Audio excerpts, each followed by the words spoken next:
mayat tersebut dan kemudian diletakkan mayat tersebut di liang lahatnya. Mau ditutup tanahnya, tahu-tahu bumi daripada kuburannya itu melemparnya keluar kembali. Yang di kitab-kitab sirah ini disebutkan ceritanya. Keluar kembali. Heran mereka, ya Allah, dilempar oleh tanah untuk keluar daripada liang lahatnya. Kemudian dicoba lagi, dimasukkan lagi, dilempar lagi. Akhirnya mereka berinisiatif untuk membuat lubang baru. Mungkin ada masalah ini lubangnya.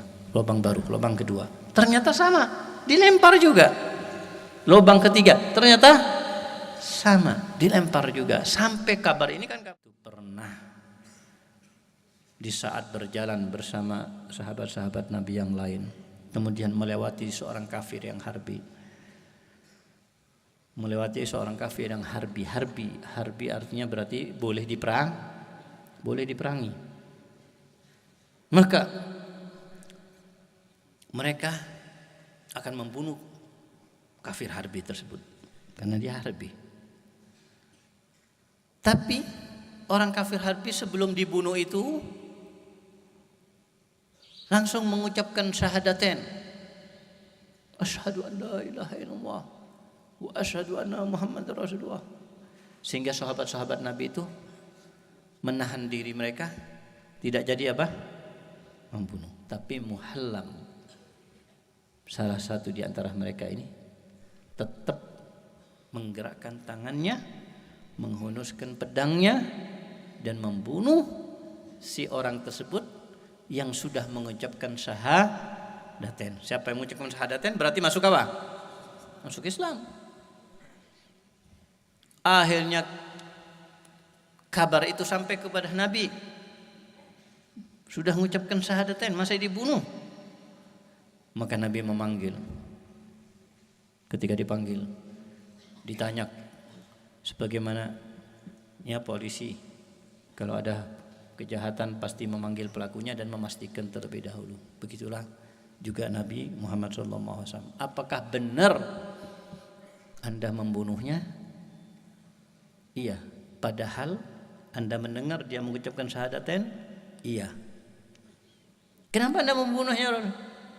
Maka si Muhallam menjawab, ya Rasulullah, dia mengucapkan syahadatain itu pura-pura supaya enggak dibunuh. Dia yang pura-pura, enggak niat itu masuk Islamnya.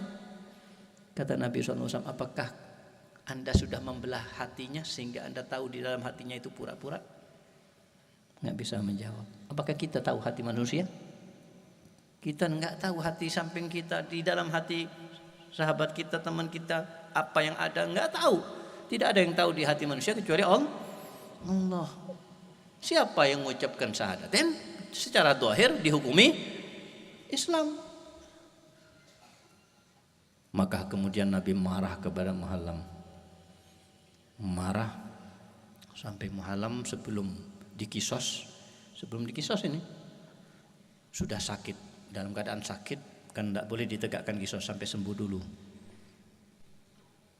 Ditunggu sembuhnya bukan tambah sembuh tapi tambah sakit, tambah parah.